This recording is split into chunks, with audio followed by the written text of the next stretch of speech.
বাস।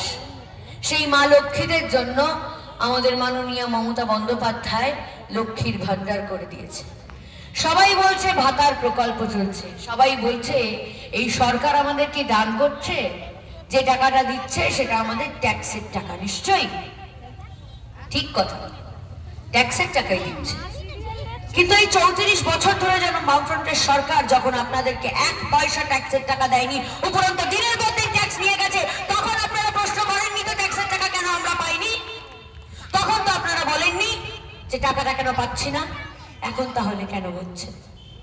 মাননীয় মুখ্যমন্ত্রী মমতা বন্দ্যোপাধ্যায় বারবার প্রমাণ করে দিয়েছেন, আমি যত করেছি তত মরেছি, যত করেছি ততবার মানুষের কাছ থেকে আমি আঘাত পেয়েছি।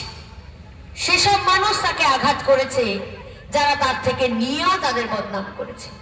কিন্তু আমার সামনে উপস্থিত বাংলার মানুষ, এই এলাকার মানুষ, তারা কিন্তু কেউ মমতা বন্দ্যোপাধ্যায়ের কুৎসা করেনি, অপপ্রচার করেনি।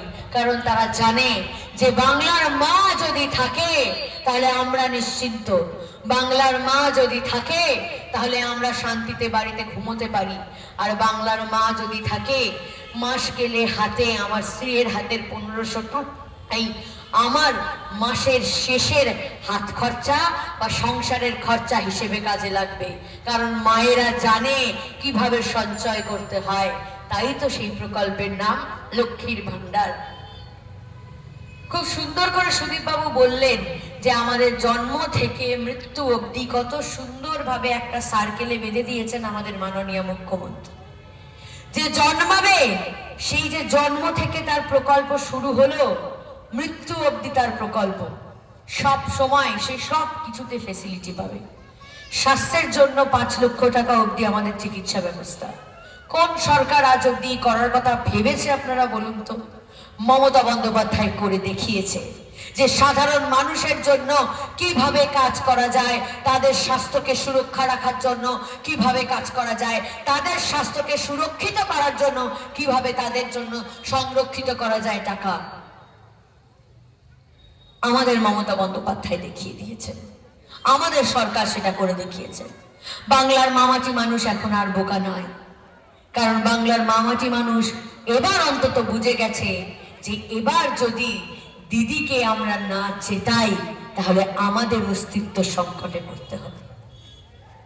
অদ্ভুতভাবে আমাদের সকলের প্রিয়, আমাদের সকলের প্রিয়, আমাদের সকলের প্রিয় কেন বললাম বলুন তো? কারণ আমাদের প্রধানমন্ত্রীকে আমরা কখনো অসম্মান করিনি। তিনি আমাদের দেশের প্রধানমন্ত্রী, তাই বললাম সকলের প্রিয়।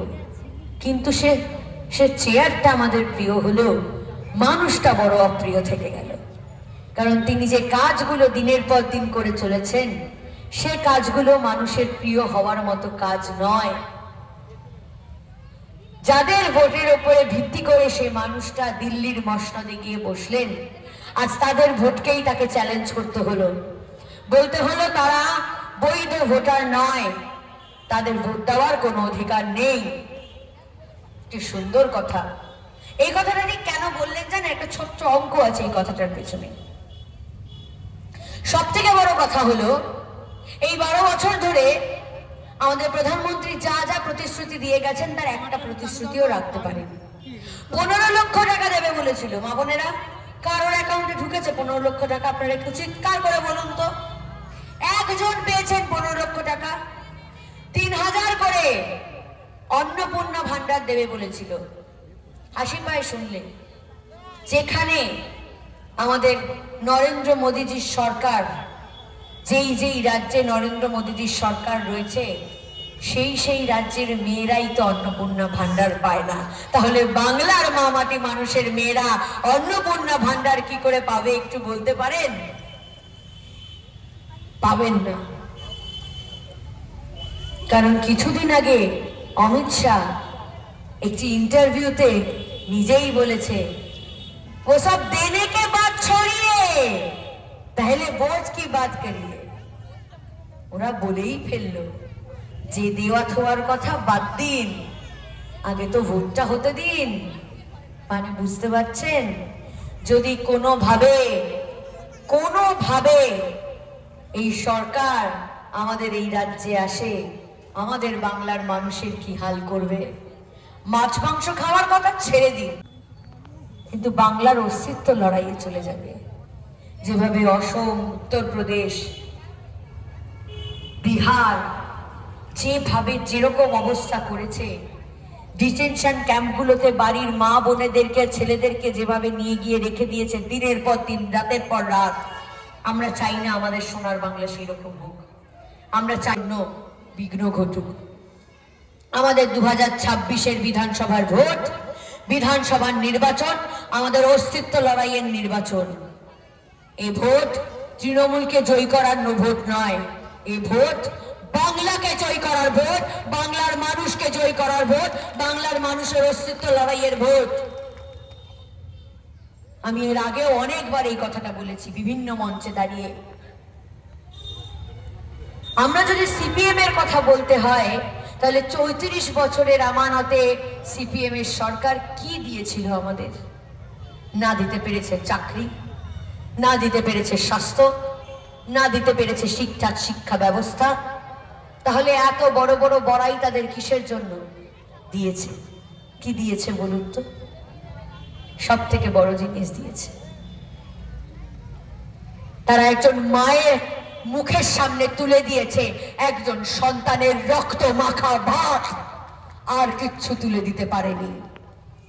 বিজন সতীর ওপর দিয়ে এক পার থেকে অন্য পারে অব্দি তারা আগুন জ্বালিয়ে ছেড়ে দিয়ে বলেছিল, এবার থেকে অন্য পার যদি পৌঁছে যেতে পারো তাহলে বাঁচবে, নইলে মরে যাবে। 17 জনকে একই দিনে একই সময় মরতে হয়েছিল, মৃত্যুবরণ করতে হয়েছিল তাদের। মনে পড়ছে সে দিনগুলোর কথা? মনে পড়ছে কিভাবে মানুষকে বুকে আগুন নিয়ে মরতে হয়েছিল? তারা আজ নিঃস্ব হয়ে গেছে, তারা নেই। তাই তাদের কথা বলা মানে বেশি সময় নষ্ট করা। যে সরকার, যে রাজনৈতিক দল আমাদের অস্তিত্বকে মুছে দিতে চাইছে, ধূলিসাৎ করতে চাইছে, তাদের বিরুদ্ধে দাঁড়িয়ে আগামী 29শে এপ্রিল জোড়া ফুল চিহ্নে ভোট দিয়ে আমাদের সকলের প্রিয়